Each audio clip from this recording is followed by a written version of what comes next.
And as your State Fire Marshal, it's my particular honor to pay tribute to our first responders. I was able to look at this beautiful fire station tonight, and Mayor, they were singing your praises for your leadership and giving such a wonderful home to our first responders right here in Orlando. Most of us will never forget where we were on that morning of September the 11th when we heard the news. Of course, we didn't know quite what was happening, but eventually we learned that first one and then a second jetliner had hit the Twin Towers in New York, and of course later on in the day, the other two planes that had been taken over. And we won't forget that unspeakable horror that filled our hearts and our eyes as we were watching on television all day long, those towering infernos. And our thanks particularly to those brave Americans on that fourth plane who foiled an attempt on the White House. There were many acts of bravery and selflessness that day. 343 dedicated fire professionals with the fire department of New York City who lost their lives. And whether a firefighter is a career professional like many of you here in the city of Orlando and in Orange County, or you're a volunteer firefighter like so many who serve our smaller Florida communities and counties, I know in my heart that it takes a very brave person to walk in the boots of a firefighter.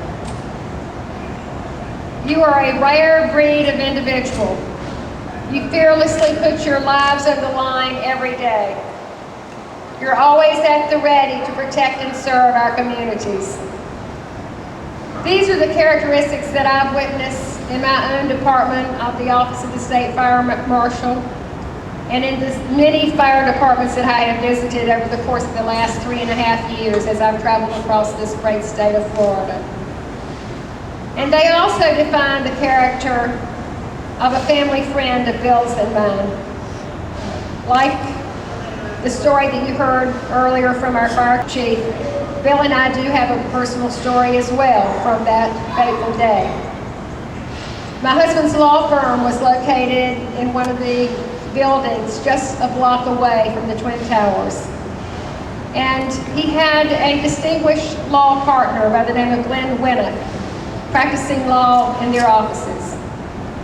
But the thing that Glenn loved most was that he was also a volunteer firefighter in his hometown community of Jericho, New York, out on Long Island. But Glenn not only was called occasionally as a volunteer out on Long Island, but he also kept a spare set of equipment hanging behind his office door in New York, because you know, you're a volunteer fireman, you just never know. And when the first plane hit that tower, Glenn knew immediately what to do. His first responsibility was to be sure that every employee in that law office was ushered to safety. And he knew how important it was to be sure that they left the building and made their way to their homes. But after he assured himself that all the offices had been vacated, Glenn put on his jacket and his hat, and he headed over to the tower. We never saw Glenn again.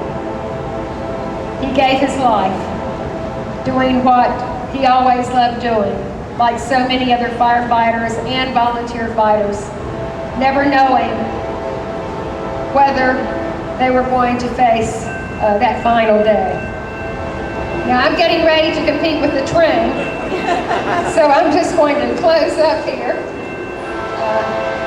and say this, that we remember those whose lives were lost, but we also want to honor their families, their survivors, and we want to honor every firefighter who answers the call of duty. As your State Fire Marshal, this will be my last opportunity to appear before you as a State Fire Marshal. And I would just like to say how honored I have been to be associated with the members of the fire service across our state, our great state. God bless the firefighters. God bless the great great state of